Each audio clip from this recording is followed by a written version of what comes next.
Hello RC fans, Racing 393 here for another video, and today's video's a little bit of a history lesson really, to be honest. You can see that on the screen there, we've all seen one of these before.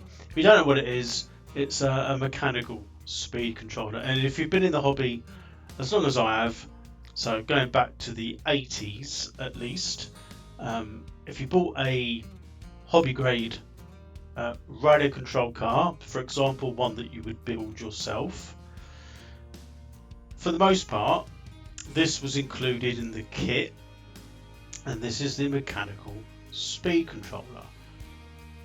It would literally be operated via the servo.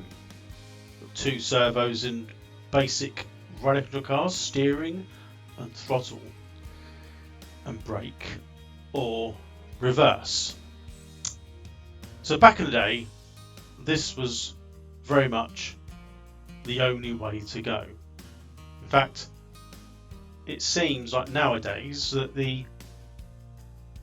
if you're going to restore a radio control car from years gone by, a lot of the time using the correct electronics and the parts within that kit is very important to get to where you want that kit to be. So these are actually still used.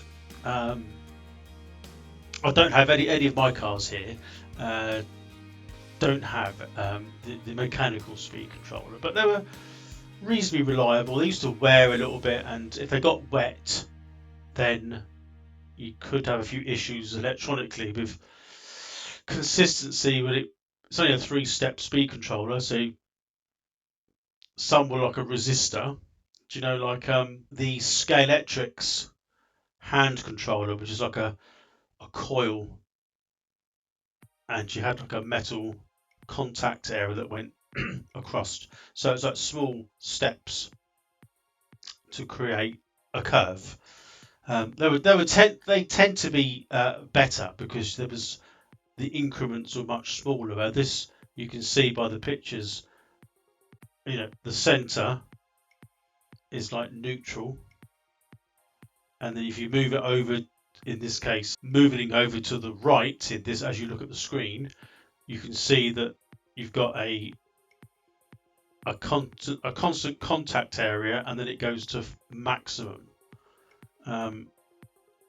It used to work reasonably well, and then when the lever sort of came back to sort of neutral, if you like, you used to be able to go beyond the other way. In this case it would be left, and that would be your reverse. I'm just trying to think, did these have some form of braking? I think they might have done. I can't remember now, it's been such a long time since I've used them, but this was pretty much all we had. Now, going forward a few years now, we're going to sort of, in my case, around about the early 90s, 91, 92, I personally came to the era of what is known as the ESC, Electronic Speed Controller. Now this one, in fact, not this picture, but this particular one, was the one that I purchased. A Futaba 112B, and it was a lot of money. I seem to remember paying, it probably was over £100. I think you can still buy these today. I had a quick look. They range from 30 to like 50 to 60 pounds. So it depends on the condition. But it was a game changer. Now, although it was 92-ish, I think this was released in 92 or re-released. My understanding was the electronic speed controller, this one in particular, came out in something like 1987. I mean, there's absolutely no way I could afford one of these, and I definitely didn't know about them I think they might have been in the magazines, but because I don't know, I was still in the mechanical speed controller era, I didn't take a lot of notice. And it wasn't until I decided I read a lot more about them, so I decided to go to my local model shop and purchase sort of the latest one at the time. Now, bear in mind, this model shop mainly dealt with, well, Tamiya, Schumacher, Team Associated. It was a very, very good model shop. And the latest and greatest kit, tools, kits and kit like this, and servos, batteries, all that kind of thing, motors, was exceptional, and they constantly had plenty of stock. I used to love going in there looking at the motors and all the colours and thinking, you know, that one looks good. I mean, probably not really knowing what I'm looking at, other than how colourful it was, to be honest. But this, I remember putting this in my TA01, which a video that's coming up very soon is of me rebuilding a TA series chassis to replicate a TA02. In fact, it is a TA01, but it's from that era. And when I put this in to my car at the time, it's one of them electronic things. They're quite easy to do. I mean, you've just got the Futaba plug that plugs into the receiver, battery leads, plug the battery in, and the other two go to the brushed motor. Very easy. There was some tuning that you can do within the electronic speed controller. There was no box to plug in, nothing like you get nowadays. It was more push button or switches or dials within the unit itself. And I can tell you now, I was absolutely dumbstruck of how much better the car could be driven, mainly because of it's electronically controlled. Now, I've got some notes here which I do need to grab. So the main advantages of the electronic speed controller in its basic form is just the way that it delivers the power. They call this, and I wrote this down here, pulse width module or modulation. Basically, it's that linear curve of like this, rather than a stepped, jumpy, erratic way of making your rally control car pick up its speed. So I've also got here, you know, the advantages of this stands to reason. You got the programming side of it, the adjustability, brakes, boost nowadays, power delivery, the punch. The lists are absolutely endless nowadays. You didn't quite have that much information to change back then in 1992, but nevertheless, it was probably one of the, I suppose, apart from going from a brushed motor to brushless, that in itself was a big technology change. And lipos from NiCad to NiMH was a big jump, and then NiMH to lipos, another massive jump. So when you get a modern car, your brushless motor, electronic speed controller, and lipo power, comparing it directly to a car that had you wouldn't go this, maybe the electronic speed controller, brushed motor, and NiCad. I mean, it's poles apart. It's like it is a completely different world. But there's a lot of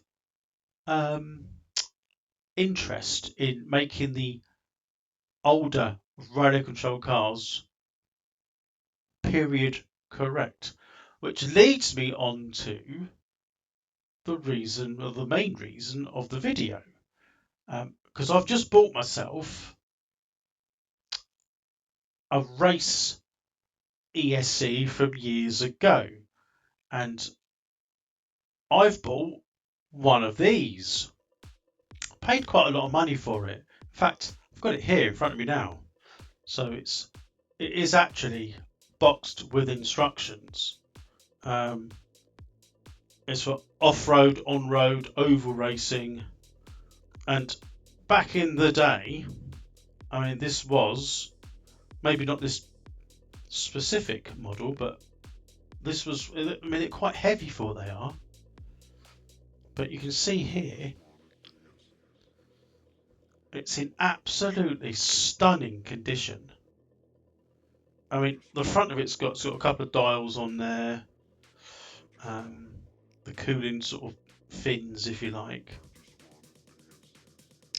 It's in very good condition. It's got like Dean's connector, the battery in the motor, the switch, the on-off switch, and then you've got the Futaba plug that goes in there.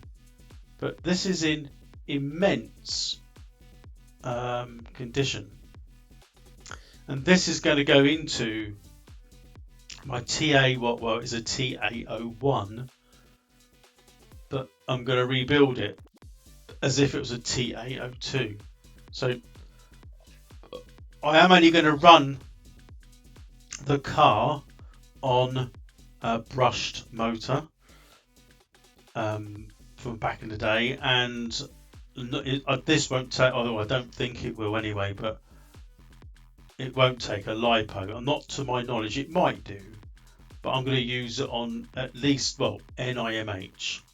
The box comes with all the leaflets, some spare wires, diodes, an adjustment tool. I won't lift it up, but it is all there. Incredible box as well. But the guy I got it off of used to race back in the day. But it's all as is. Now it's got a lot of technology in there, which you know, it's fairly standard, but it's for what it is. It's quite weighty, and I do remember it. The one that I bought, the Futaba one, compared to the mechanical speed controller, was, although it was more compact, it's still fairly sort of weighty for what it was. So we'll go over this. We'll go over some points and some bits and pieces that this speed controller covers. So we're not going to go over all the ins and outs really until I get this installed. But it's a Tekin Championship Electronics TSC 410S2. Off-road racing, on-road racing, oval racing. It's got smooth, it's like massive, but smooth delivery. Yeah, smooth horsepower, Voritiku. It's got a word here that I can't even pronounce for some reason. Oh, very torque. What am I talking about? In my head, I said Voritiku. It's not. It's very torque. So how the torque is delivered, you could adjust how the strength of that, I guess. It's got high performance, used in the national championships. It's made in the US. It's got a quite interesting feature here. So a digital high frequency regeneration. So what that did, and I'm not sure whether maybe they do, maybe the modern nowadays electronic speed controllers do this, but when you brake, it regenerates the battery to give you more runtime, I guess. I don't know, I'll be surprised if they don't do that, or maybe that was a thing. I must admit, I didn't even know about that until I got this. Recharging speed control with reverse voltage protection and torque control with test point. So I need to find out when this came out. According to the box, 1993. So this would have come out around about the time that that Futaba one came out. I'd hate to think how much that was back in the day, because I think anyone that raced had one of these. This was the go-to of all speed controllers, and it's absolutely amazing. I mean, I'm hoping I paid quite a bit of money for it, really, for what, considering,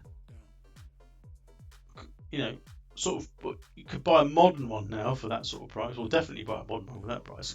When you consider the 1060s like £25 or something, whatever it is. But this should be fairly interesting. I'm getting this into the TA02 and giving it a go. I've got quite a lot of vintage brushed motors. I've got loads up there on my shelf. I've got quite a few in the garage.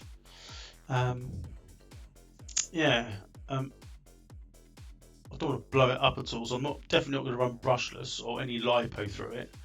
I'm trying to recreate what the cars of the day would have been like. The only difference would have been NiMH, which they are now,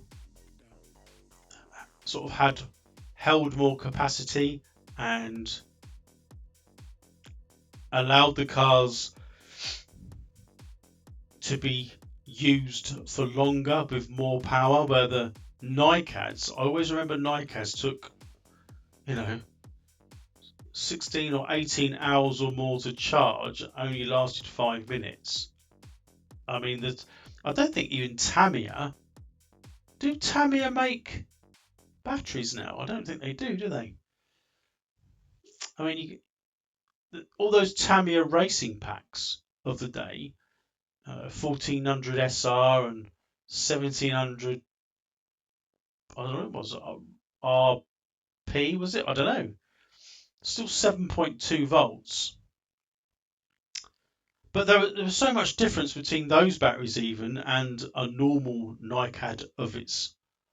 The Tamiya ones were just like those horrible brick 6-volt things, weren't they? I mean, they, at the time, you're then moving from remote control cars, or cars on a wire, to something that's being controlled and disappears off, quite literally sometimes. It disappears off out of reach, but you can still drive it. So, yeah. So please, keep an eye out for the video that comes out for the TA01. Although I refer to it as TA02, it's because at the time I wasn't 100% what I'd actually bought. I'd used the Japanese auction site Buyee, which, if you've been watching RC channels in general on YouTube, you'll know Buyee through like Keith and RC Icons.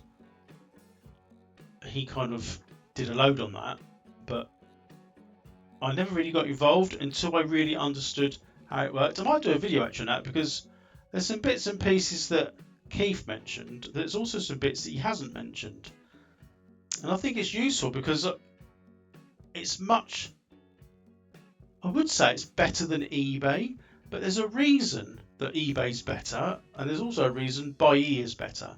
If you want me to do a video on that, then comment on this video about the Buyee video that I haven't done yet, and please, subscribe if you wouldn't mind to the channel. It doesn't cost you anything, just a click of a button. Subscribe to the channel, because you'll be notified when the TA01 rebuild series comes out, and the installation of, the whole purpose of this video, the speed controller. And if you hit the notification bell, you'll be notified of when those videos drop, if you like. But let me know in the comments what you think, firstly about vintage electronic speed controllers, and if you want to see a video on Buyee. I mean, there's some good points I'd like to make on that, and there's also some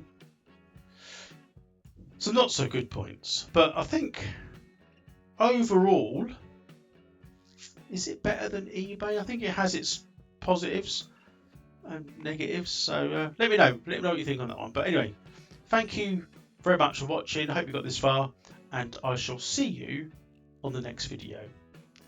Bye for now.